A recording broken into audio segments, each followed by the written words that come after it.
Cuando una persona sueña, solo se puede dirigir hacia una dirección: pa'lante. Hay miles de historias, algunas de sacrificio, otras de riesgo, pero también de superación, y una de ellas podría ser la tuya. Inmigración, sueños, retos y triunfos. Bienvenidos al programa Pa'lante, mi gente, de la firma de abogados Vázquez Servi. Así es, con la abogada Bárbara Vázquez. Pa'lante, mi gente, bienvenida. Hola a todos, aquí sí, la abogada Vázquez, nuevamente con ustedes. Hoy día vamos a estar hablando sobre el tema de la ley 245I, que es una provisión de la ley estatutaria de inmigración que permite a algunas personas poder ajustar su estatus a la residencia permanente aquí en Estados Unidos. Esta ley es comúnmente conocida como la ley de la multa y es un tema del cual hemos hablado con frecuencia en este programa anteriormente en varias ocasiones, pero el cual creo que es importante que volvamos a tocar porque sigue siendo un tema de interés para nuestra comunidad. Como sabemos, la semana pasada creo que quedó pendiente una pregunta referente a la ley 245I y como prometí que íbamos a hablar de esto hoy día, aquí les tengo este tema para la programación de Pa'lante, mi gente, hoy. Como siempre, queremos recordarle que la información que reciben por este medio es de carácter general y no sustituye una consulta formal con un abogado de inmigración. Bueno, el ajuste de estatus es algo que siempre las personas quieren saber, si es posible conseguir la residencia sin la necesidad de salir del país. Y una de las maneras más comunes de poder recibir la residencia aquí es por medio de lo que es la ley 245I, pero eso tiene varios requisitos. Y esto básicamente es un método para recibir la residencia a través de lo que es una relación familiar con un residente o ciudadano estadounidense. Pero no toda relación familiar para propósito de inmigración va a poder calificar, aunque la persona tenga esa relación calificativa. No quiere decir que simplemente por tener esa relación calificativa con una persona residente o ciudadano, ya sea un cónyuge, mamá, papá o hijo, que la persona automáticamente va a quedar beneficiada para poder recibir la residencia aquí en Estados Unidos. Para ser elegible a ajustar el estatus de residente permanente aquí en el país, por lo general la persona debe ser beneficiario bajo lo que es la ley 245I o debió de haber entrado de manera documentada a Estados Unidos y ser lo que la ley considera un familiar inmediato. Un familiar inmediato es un cónyuge de ciudadano estadounidense, padre o madre de un hijo ciudadano mayor de 21 años de edad, o un hijo menor de 21 años de edad soltero de un padre estadounidense. Tienen definiciones muy específicas quién es considerado un familiar inmediato. Y es importante hacer notar que no todas las categorías de visa permiten lo que es el ajuste de estatus. Si una persona, por ejemplo, está casado con un ciudadano estadounidense, pero la persona entró a Estados Unidos con una visa de tripulante de barco, lo que se llama en inglés un crewman visa. Aunque se case con un ciudadano estadounidense, esta persona no es elegible para poder ajustar su estatus dentro de Estados Unidos, a no ser que sea beneficiario de la ley 245I. Tradicionalmente, una persona quien entró al país de manera indocumentada es inelegible para el ajuste de estatus, recibir la residencia aquí en Estados Unidos. Esta limitación al ajuste de estatus cambió en 1994 cuando el Congreso implementó la ley 245I. Esa ley permite que el beneficiario, ya sea de una petición familiar o una petición laboral que fue archivada antes de la primera fecha de vencimiento de esa provisión de la ley, lo cual fue el 14 de enero del 98, o si hubo una petición, ya sea petición laboral o petición familiar hecha antes de la extensión que el gobierno dio, que fue hasta el 30 de abril del 2001, entonces esta persona podría ser elegible para aplicar al ajuste de estatus, no obstante a que haya entrado al país de manera indocumentada. si el beneficiario bajo la ley 245I acumuló más de un año de presencia indocumentada en Estados Unidos, salió y volvió a entrar de manera indocumentada, entonces aquí el problema existe que no podrá utilizar lo que es el beneficio de la ley 245I o de esa petición que le dio anteriormente el beneficio de la ley 245I para poder ajustar su estatus en Estados Unidos, dado a que cuando la persona salió del país, después de haber acumulado un año de presencia indocumentada, desató lo que es un castigo permanente de 10 años para el cual la ley no permite un perdón.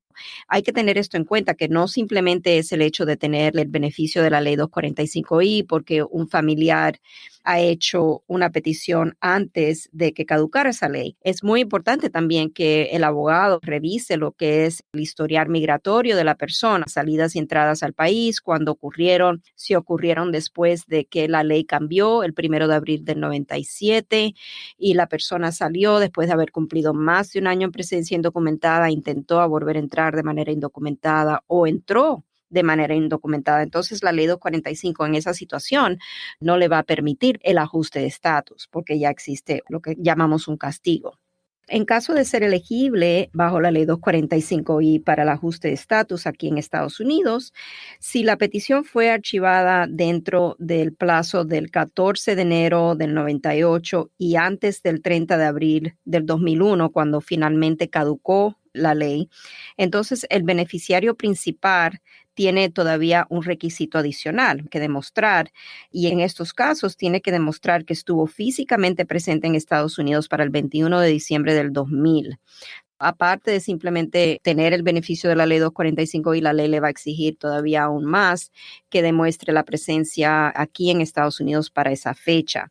Los beneficiarios derivativos, que pueden ser los hijos menores de 21 años de edad o los cónyuges de una petición calificativa bajo la ley 245I, también pueden ajustar su estatus, pero esto a veces depende de cuándo fue formada la relación familiar entre el beneficiario principal, su cónyuge o su hijo. Y creo que ahí es donde la semana previa en esta programación tuvimos una pregunta sobre específicamente esta parte de la ley 245I. Les voy a dar unos ejemplos para ver si a lo mejor encaja la información con la pregunta que tuvimos la semana pasada. Pero, por ejemplo, si la relación ya existía antes del 30 de abril del 2001, entonces el beneficiario derivativo es considerado independientemente elegible para ajustar su estatus bajo la ley 245I, no obstante a que a lo mejor la relación ya no exista y no obstante a que ahora a lo mejor busca ajustar su estatus por medio de otra relación. Un ejemplo que les voy a dar es el siguiente. María y Juan se casaron el 15 de noviembre del 2000. Juan tiene una petición familiar bajo la ley 245I que su padre, ciudadano estadounidense, hizo por él en el 99. Y ya sabemos que la relación familiar entre María y Juan se formalizó antes del 30 de abril del 2001 y también que Juan es beneficiario de la ley 245I porque el papá hizo una petición por él en el 99, antes de que caducara la ley 245I el 30 de abril del 2001. En este caso, María es beneficiaria derivativa y también beneficiaria independiente de la ley 245I y es elegible para ajustar su estatus aquí en Estados Unidos, no obstante a que a lo mejor en un futuro ella se divorcia de Juan y se casa con otra persona. Eso, en ese caso, María y Juan, si se divorcian, María entonces se casa con a lo mejor otro ciudadano estadounidense, puede seguir siendo elegible para ajustar su estatus bajo la ley 245I, aunque ya no esté casada con Juan. Ahí es muy importante hacer hincapié en el hecho de que la relación existía ya antes de la fecha límite de la ley 245I, que fue el 30 de abril del 2001.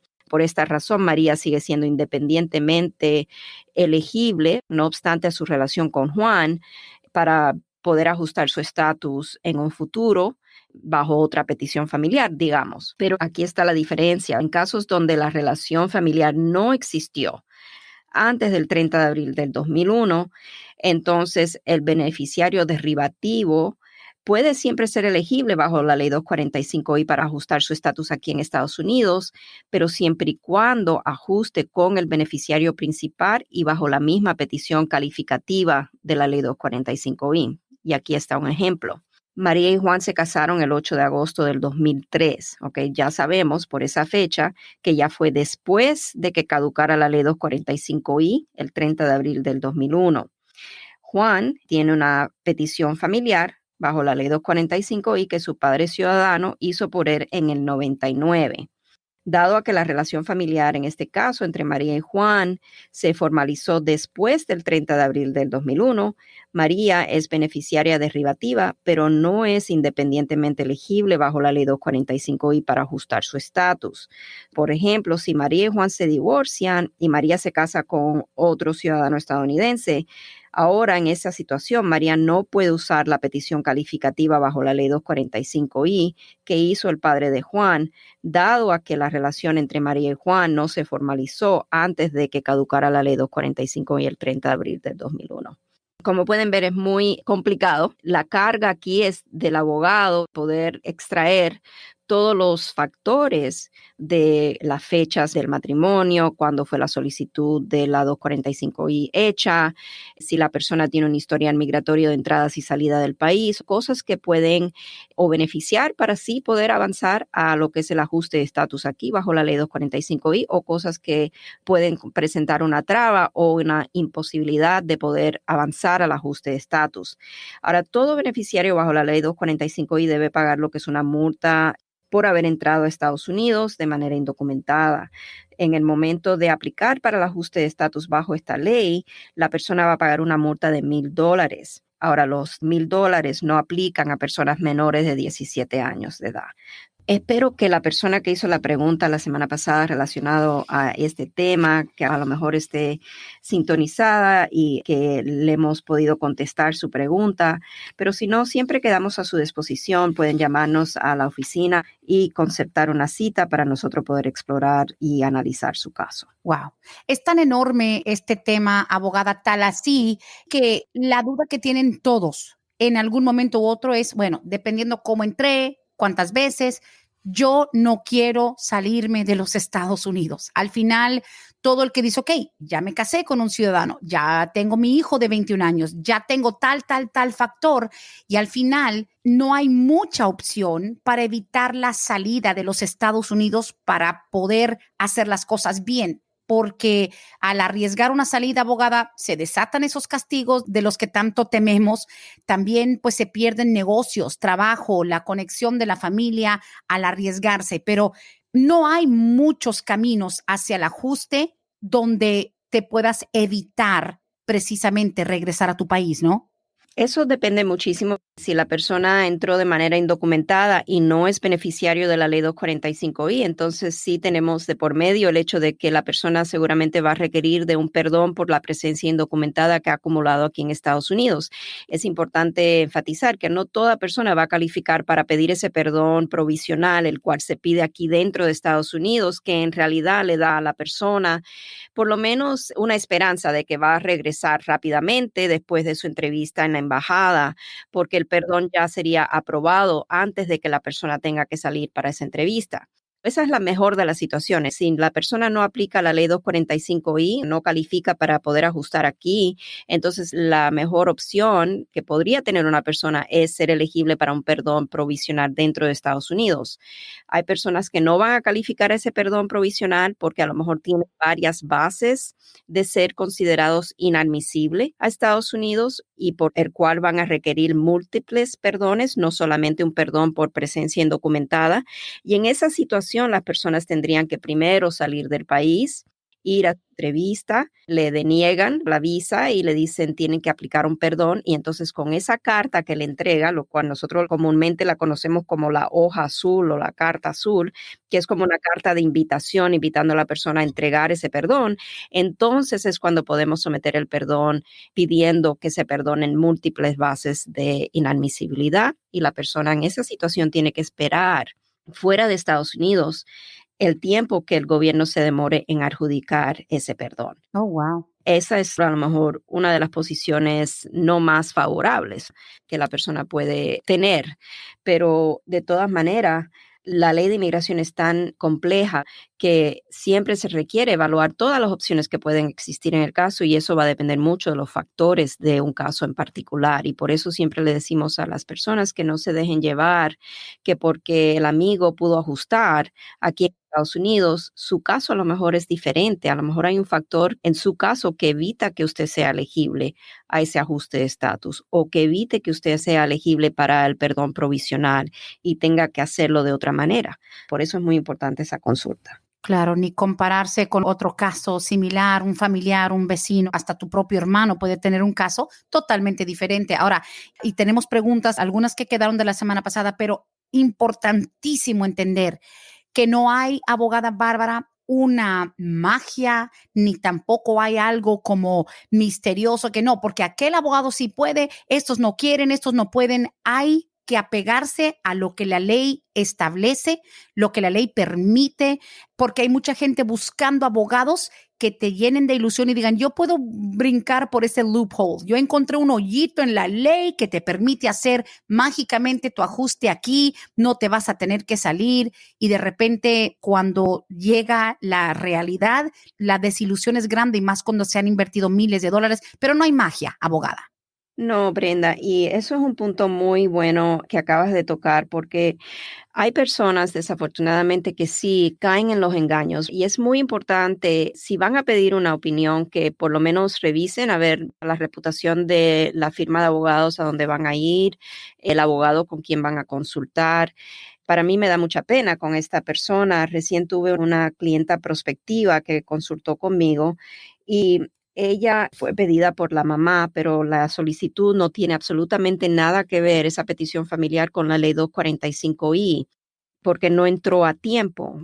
Desafortunadamente fue con una abogada que por sí trabajaba con nuestro bufet, muy buena abogada, le estaba llevando el caso al pie de la letra y todo iba perfectamente bien cuando ella consultó con otro abogado. Le dijo, no, esa abogada está haciendo todo su caso de manera incorrecta, usted no tiene que salir del país, usted puede hacer su ajuste de estatus. La señora gastó miles de dólares con ese segundo abogado después de despedir a la abogada que trabajaba anteriormente con nosotros. Y resulta que le denegaron el caso y no solamente le denegaron el ajuste de estatus, pero también la petición familiar que había sido enviada al Centro Nacional de Visa, la cual caduca en cierto tiempo si la persona no sigue en contacto con el Centro Nacional de Visa después de un año, ellos pueden tirar a la basura, ya, terminate por completo la solicitud. Eso fue lo que sucedió cuando la señora perdió el contacto con el Centro Nacional de Visa porque pasaron 3 años y ella estaba pensando que podía ajustar su estatus aquí en Estados Unidos. El Centro Nacional de Visa cerró y tiró a la basura esa petición familiar que ella llevaba años esperando que hubiera una visa de inmigrante disponible porque es una hija adulta de un padre ciudadano. Ahora hay que empezar de cero. Hay que empezar con la petición familiar. Quiere decir que esta persona ahora, desafortunadamente, va a estar esperando años nuevamente porque es una hija adulta de un padre ciudadano para que haya una visa disponible, lo cual ya estaba disponible, pero entonces cuando cambió su trámite al ajuste, ahí perdió todo. Ay, ay, ay. Bueno, hay que acercarse a las fuentes confiables como este programa, siempre lo decimos, y es que hoy en día ya no es cuestión nada más de intentar, no es nada más tirar pasta en la pared a ver si pega. Es importante no cometer errores que no solamente te van a costar dinero, te pueden costar la deportación. Eso nos resultó tan claro a través de este programa de Palante Mi Gente y nuestro programa anterior, abogada Bárbara, que es que no es nada más, well, let me try, déjame intentarlo. Es que si te equivocas, te pueden terminar deportando y de eso hay muy poco alivio. Exacto, y entonces ya se complica más la situación para propósito de poder inmigrar a Estados Unidos. A lo mejor si la persona no cumple, a lo mejor le dan salida voluntaria, no cumple con la salida voluntaria o no se presenta a corte, tantas complicaciones que puede causar. Así es, definitivamente. Y bueno, vamos a empezar y obviamente le damos prioridad a quienes llaman, toman su tiempo. Abogada, tenemos unas 3 exactamente que quedaron de la semana pasada, de las cuales una dice, yo entré a los Estados Unidos desde México ilegal en el año 1989. En el 98 fui deportado y yo regresé 2 años después. Tengo una hija que hoy tiene 19 años, está en el National Guard. Quisiera saber si el programa de protección Parole in Place me puede amparar o me afecta la deportación del 98. Gracias. Aquí básicamente él dice que él salió deportado en el 98 y regresó nuevamente 2 años después. Me imagino que el regreso 2 años después fue un regreso indocumentado. Uh-huh. En este caso, la situación es la siguiente. Él se pone a riesgo. El riesgo en este caso es el hecho de que al regresar de manera indocumentada hay algo que se llama la reinstatement of removal, que es la reimplementación o restauración de la orden de deportación previa, que puede llegar a suceder. Si llega a suceder que el gobierno le vuelve a restaurar la orden de deportación, ahí no tiene absolutamente ningún beneficio que pueda pedir. El gobierno simplemente lo puede deportar sin audiencia. En esos casos hay que tener mucha cautela y yo le diría a este señor que a lo mejor que podamos hacer por él es decirle, honestamente, esperar a ver qué cambios, si es que en este aspecto hay cambios cuando entre la nueva administración, entonces volveríamos a explorar esta opción. Ay, ay, ay. Pues sí, es que es lamentable, pero a lo mejor a veces el ser humano, por ser un poquito optimista o por querer ver las cosas un poco más favorables, dicen, oye, pero es que eso ya fue hace 20 años, eso ya fue hace X años. Hay cosas que simplemente no se pueden borrar. Cuando leí la pregunta, automáticamente mi instinto de lo que he aprendido, dije, wow, no habíamos, yo creo que recibido una pregunta con esas características en particular que tienen que ver con los hijos en el ejército. De repente, el ser humano, abogada Bárbara, un padre dice, bueno, yo hice tal y tal cosa, pero se le da una prioridad a los hijos de los que entran a la militar. Cuando tu hijo entra al Army, Navy, etcétera, pensamos que a lo mejor como es tan respetado lo que es las Fuerzas Armadas en Estados Unidos, que nos van a perdonar un montón de cosas y no es así, lamentablemente. No, no es así. Y yo creo que bajo esta situación que estamos viviendo, bajo esta administración, yo creo que es demasiado riesgo a tomar el paso de pedir lo que es el parole in place, teniendo una orden de deportación previa y también después de haber entrado nuevamente indocumentado. A lo mejor esta persona cumplió el año, no sabemos cuándo en el 98 fue deportado, si cumplió el año de presencia indocumentada desde el 1 de abril del 97. Oh, yeah. Al 98, entonces al regresar a Estados Unidos desató lo que es el castigo permanente de 10 años, lo cual en este caso aplicaría para evitar que él pueda proceder, aunque le otorguen el parole in place, a lo que es un ajuste de estatus, porque siempre está de por medio lo que es el castigo permanente por los factores que existen en particular en este caso. La mejor recomendación que le podría dar es esperar a la nueva administración, Okay. ver qué cambios a lo mejor puede haber en este tema y volver a explorar las opciones. Ay, sí, por favor. Y no hay que asumir que porque tus hijos se van al ejército ya te abre un camino sin ningún tipo de obstáculo. Ese es otro animal completamente, digamos, autónomo, distinto, único, que también requiere de cierto cumplimiento. Eso de parole in place para muchos es, well, mi hijo se fue al Army, ya con eso me perdonan todo. No es así. No es así. Y también otra de las cosas que tenemos en estos casos es que si la persona, por ejemplo, tiene una orden de deportación que no ha sido ejecutada, hay que pedir el parole in place a la agencia de ICE. Y la agencia de ICE ha estado diciendo por mucho tiempo que ellos no tienen jurisdicción para adjudicar lo que es un pedido de parole in place y simplemente es inútil someterlo sabiendo ya que lo van a denegar o que no lo van a considerar. Listo.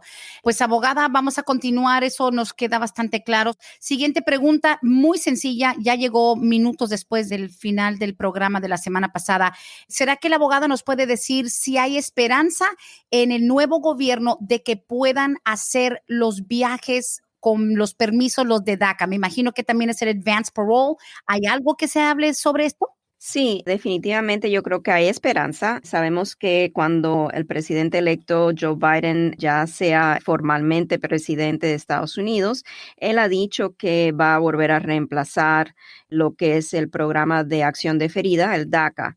en su totalidad. Y si llegase a suceder que es así, que él cumple con esa promesa, entonces deben de regresar las posibilidades de pedir lo que es un advance parole para que la persona entonces pueda viajar y regresar a Estados Unidos con ese permiso. Muy bien, pues excelente. Seguimos con las preguntas a la línea de texto. También esta, la última que quedó de la semana pasada, dice, abogada, yo entré con visa de turista en el 2002. Soy de México y me quedé aquí. Ya tengo 2 hijos ciudadanos y yo vivo con su papá de ellos, pero él es residente. Yo no estoy casada con él. ¿Puedo arreglar por medio de mis hijos o puedo arreglar por medio de su papá casándome con él?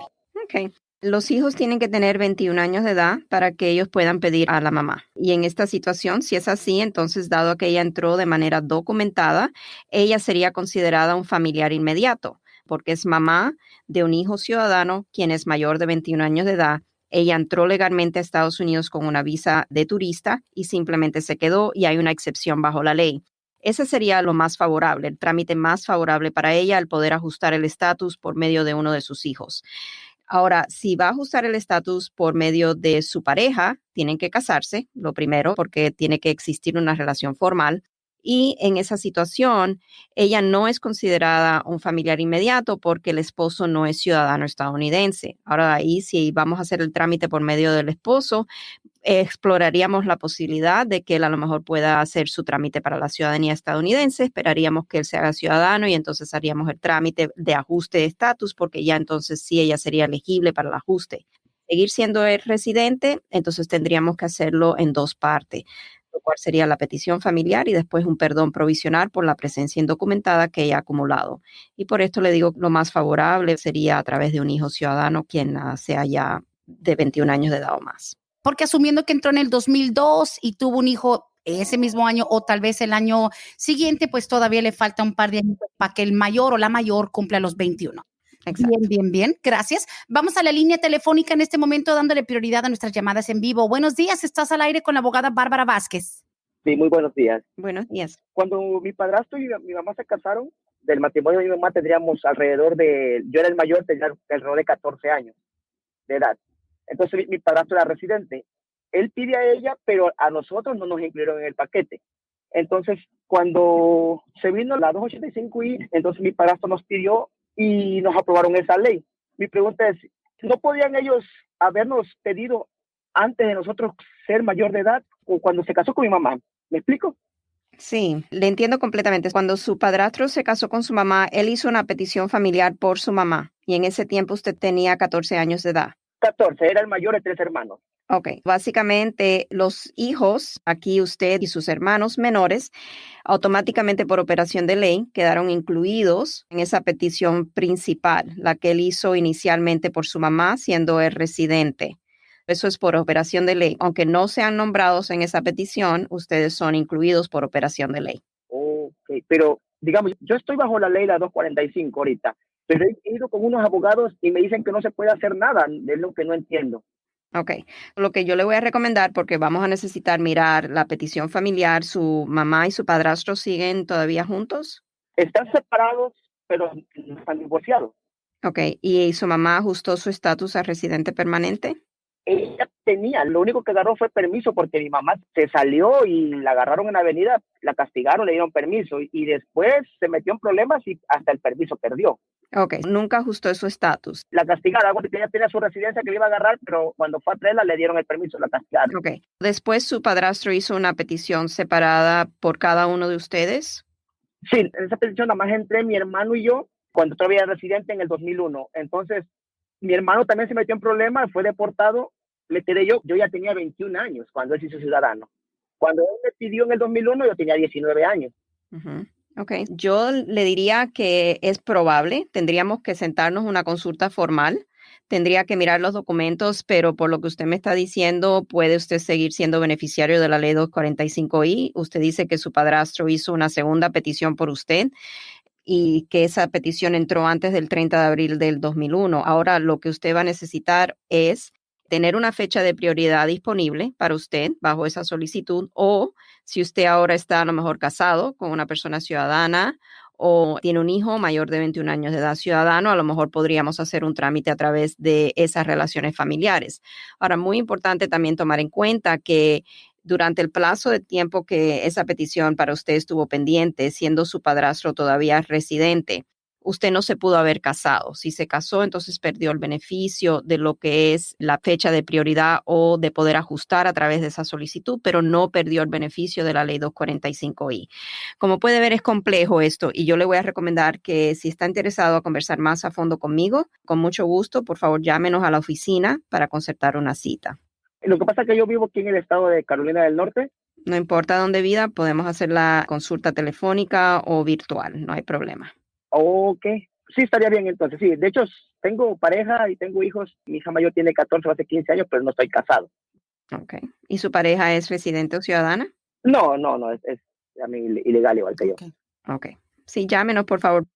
Así es. Muchas Ok, gracias, muchísimas amigo. Gracias. Gracias, Brenda. Gracias. A la orden, gracias. Resulta súper interesante el concepto que nos comparte este caballero abogada por el hecho de que, ok, mi padrastro hizo solicitud por mi mamá, por mis hermanos y por todo el mundo.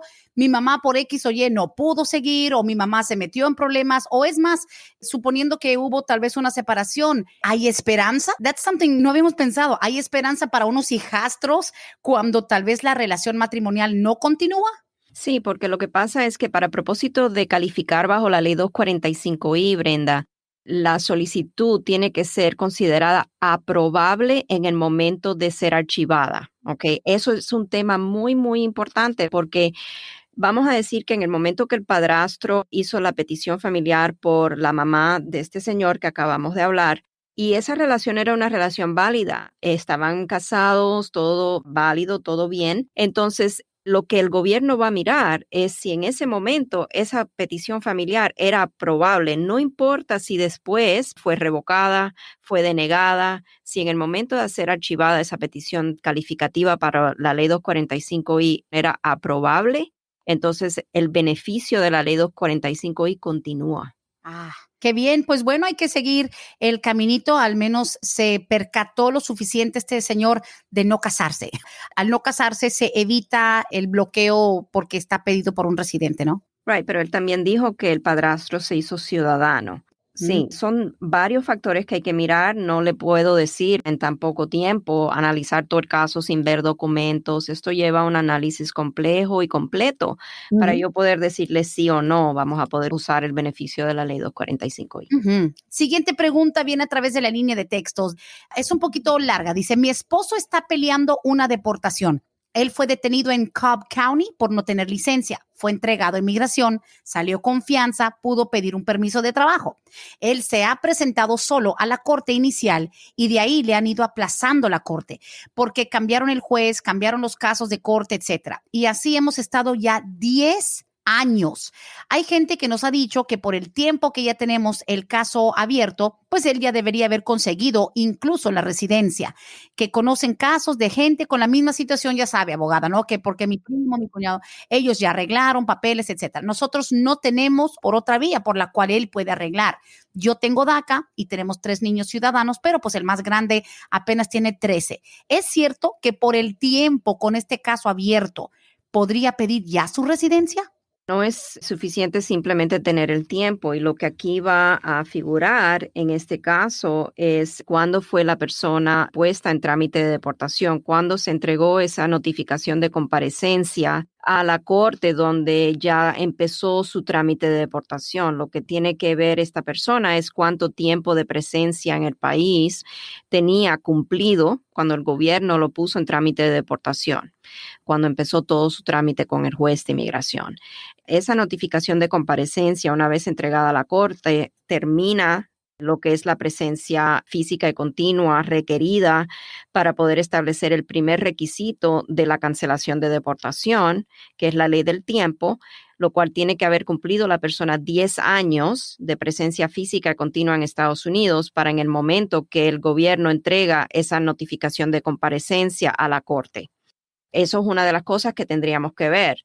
si él califica o no. A lo mejor él ya tiene un caso de cancelación de deportación que fue presentado ante el tribunal y simplemente está esperando a que el tribunal le dé esa audiencia individual donde va a tener su juicio para la cancelación de deportación, para tramitar. También hay que ver si a lo mejor cuando él hizo algún trámite con la corte, cerraron el caso administrativamente, porque en tiempos pasados, especialmente bajo la administración de Obama, cuando una persona presentaba una solicitud para la cancelación de deportación y a lo mejor no era prioridad para el gobierno porque no tenía un historial penal o un historial migratorio severo, el juez y el fiscal acordaban en ejercer su discreción favorablemente y simplemente cerraban el caso administrativamente. La persona seguía con su trámite de permisos de trabajo porque tenía una solicitud entregada. Muchas cosas que tenemos que explorar para ver si esta persona a lo mejor califica, a lo mejor para continuar con su trámite de cancelación de deportación. Claro. O hacer el trámite de cancelación de deportación. Y no los culpamos, abogada. Digo, ojalá y fuera que en los 10 años ha podido siempre mantener su permiso de trabajo y por ende su social, su licencia, la protección básica que le da el proceso de la cancelación. Ahora, cualquiera dice, hey, ya son 10 años con una protección dentro de Estados Unidos, lo cual es una bendición, pero ¿cuándo me toca la residencia? ¿Qué es el tiempo justo con el cual me tiene nada más a pura galletita salada en vez de que me den mi residencia? Pero hay que cumplir pues con los procesos necesarios. Claro, y no simplemente por llevar el tiempo y porque está un caso pendiente ante el Tribunal de Inmigración quiere decir que la persona va a salir de ese trámite con la residencia. Eso no es así. Tiene que tener todos los requisitos necesarios para poder calificar a una defensa contra la deportación que conlleva a la residencia. Simplemente hay personas, por ejemplo, que saben que no tienen un caso que va a ser ganable, pero tiene mérito el caso y simplemente saben que van a comprar tiempo estando aquí en Estados Unidos con su permiso de trabajo y puede que sea la situación en este caso. Wow. Pues bueno, lo único que sí, por más que sean 5, 8, 9, 15, los años que sea, con la protección que sea o el programa que sea, abogada, usted siempre ha dicho, por favor, hagan lo posible para que no se le expire. Renueva tu TPS, renueva tu DACA, renueva tu permiso de trabajo siempre y cuando te lo permitan. La cosa es no quedarse sin la protección, aunque sea básica.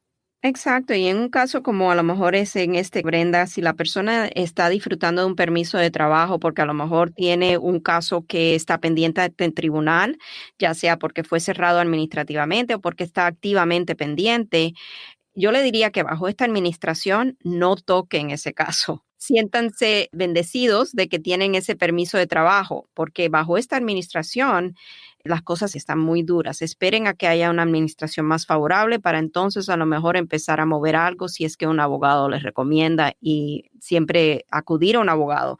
Aquí lo que me preocupa es que él ha seguido su caso pro se, quiere decir que se está representando él solo en el caso y no es aconsejable. La ley de inmigración y la ley de impuestos son las dos leyes más complejas que existen. No es recomendable que una persona se represente solo, sin un abogado. Así es, correctamente. Continuamos con las preguntas. Gracias, la participación hoy ha sido bastante intensa. Mi padre tiene una petición de 245I por parte de su hermano ciudadano.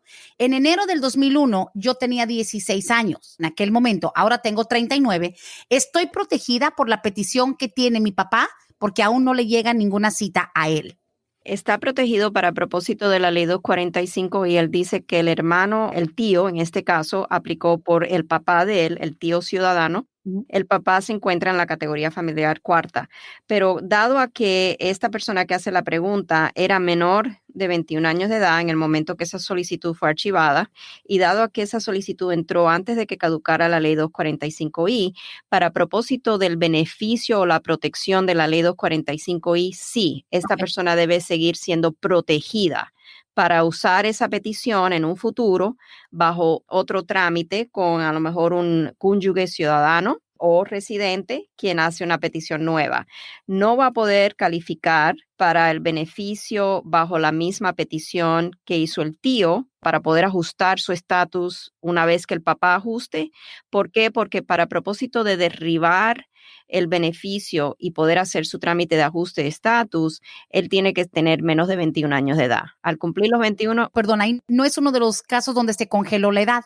No, eso solamente ocurre en casos donde el padre se convierte en ciudadano estadounidense antes de que el hijo cumpla los 21 años de edad, entonces ahí sí se congela la edad. O el padre es ciudadano y hace la petición familiar por el hijo, en ese momento se congela la edad. En este caso no, porque estamos hablando de una categoría preferencial que es una categoría de larga espera. Él ya es mayor de edad.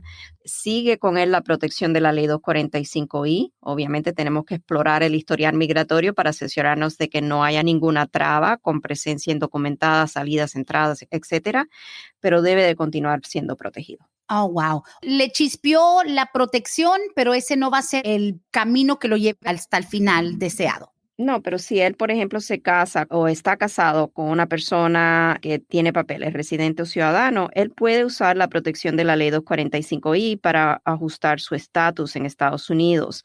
Ahora, también tomando en cuenta que si la petición del tío, él dice que la hizo en el 2001, ¿verdad? Enero del 2001. Correcto. Ok, como esa petición entró ya después de la primera fecha que caducó la ley 245I, que fue el 14 de febrero de 98, entonces él también va a tener que demostrar que tuvo presencia física aquí en Estados Unidos para el 21 de diciembre del año 2000.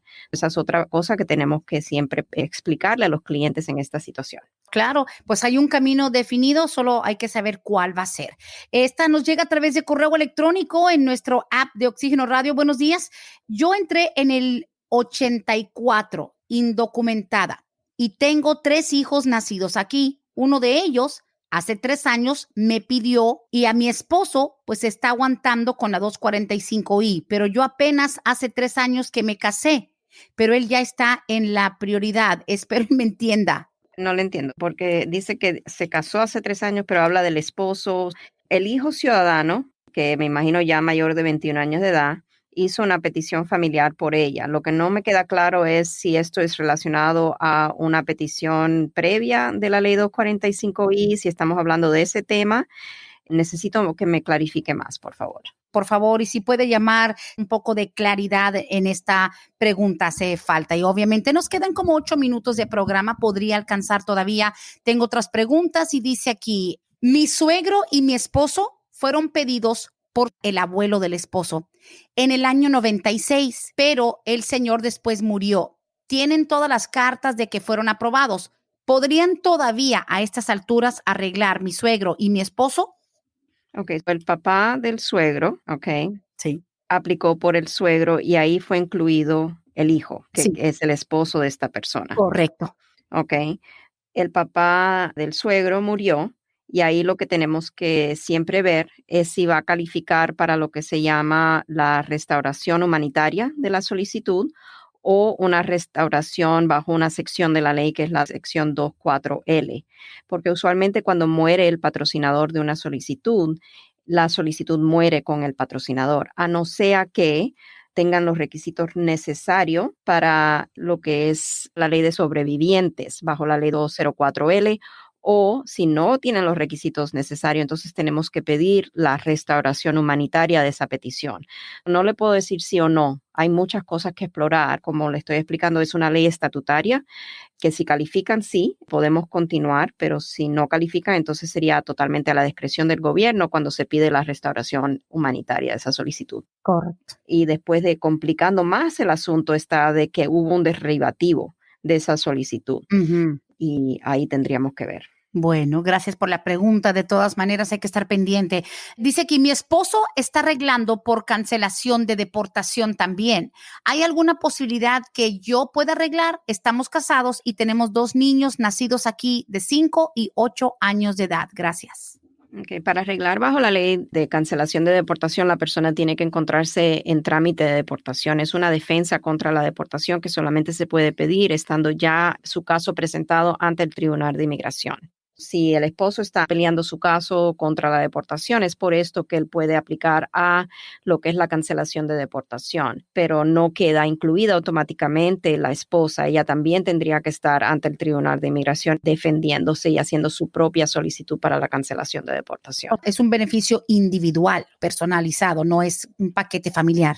Exacto. Hay una excepción a esto que acabo de hablar y eso es bajo la ley NACARA, que es muy específico, tiene requisitos para personas que, por ejemplo, vinieron de El Salvador durante la era de la guerra civil en ese país. Estamos hablando de los años 88, 89, 90 y hay que tener varios requisitos para poder calificar. Definitivamente. Y como yo cuando la gente hace la referencia de la ley de la cancelación de deportación, al menos cuando me toca hablar con gente, les digo, yo no soy nadie que te pueda dar un consejo legal, pero les comparo eso como con la sala de emergencia. La sala de emergencia es para quien está lastimado en ese momento, una puñalada, un balazo o un infarto. No puede ir un señor diciendo, ay, me duele el pecho, estoy sintiendo un infarto y que la esposa diga, a mí también me pueden curar. O sea, si no te está dando el infarto a ti, no te podemos ayudar. Es muy individualizado lo de la cancelación de la deportación. Exacto, sí. Listo. Siguiente pregunta dice, buenos días, abogada, excelente programa. Mi esposo es residente legal. Yo tengo una hija ciudadana que tiene ya 21 años, pero yo entré con visa y salí. Y cuando volví a entrar, entré indocumentada. Ya tenemos una aplicación metida con mi hija, pero me dicen que no se puede hacer nada porque ya tengo un castigo o dos, algo por el estilo. ¿Me puede explicar? Gracias. Claro, sí. En este caso, si ella no hubiese salido con la visa de turista, entonces sí podría hacer su trámite para el ajuste de estatus porque es considerada un familiar inmediato y hay una exención bajo la ley, aunque se haya quedado más tiempo de lo que le otorgaron de estadía legal en el país. Pero aquí la complicación está en que aunque ella haya entrado con visa de turista, se quedó en Estados Unidos, no sabemos cuánto tiempo, pero vamos a asumir que fue más de un año después de que caducó su tiempo de estadía legal, que usualmente el gobierno le da 6 meses. Después de esos 6 meses, cada día ella empezó a acumular presencia indocumentada en el país. Se acumuló más de un año y regresó de manera indocumentada. Entonces ella desató el castigo permanente de 10 años por el cual no existe la posibilidad de un perdón. Tendría que pasar esos 10 años fuera de Estados Unidos para entonces ser elegible inmigrar a través de la petición por la hija. Claro, ok. Bueno, hay que analizar, eso sí, pueden haber más detalles, no hay como una consulta ya personal y ya con cierta confidencialidad. Siguiente pregunta, también bastante general, dice, entonces, si alguien tiene múltiples entradas ilegales, aunque nunca te agarraron en la frontera, ¿esa persona jamás va a poder arreglar? No, nunca estamos diciendo jamás. Va a depender también mucho de cuándo fueron las entradas indocumentadas. Eso es uno. Va a depender mucho de cuánto tiempo la persona estuvo aquí en Estados Unidos durante esas entradas. Si cumulativamente la persona estuvo más de un año de presencia indocumentada después del 1 de abril del 97, entonces la persona tiene un castigo de 10 años, por el cual entonces podría ser un castigo permanente que tiene que esperar ese tiempo fuera y después de los 10 años sí podría hacer su trámite para la visa de inmigrante a través de una petición familiar.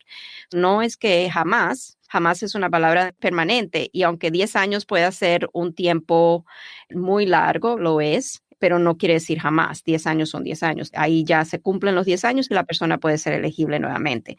Esta pregunta es demasiado general.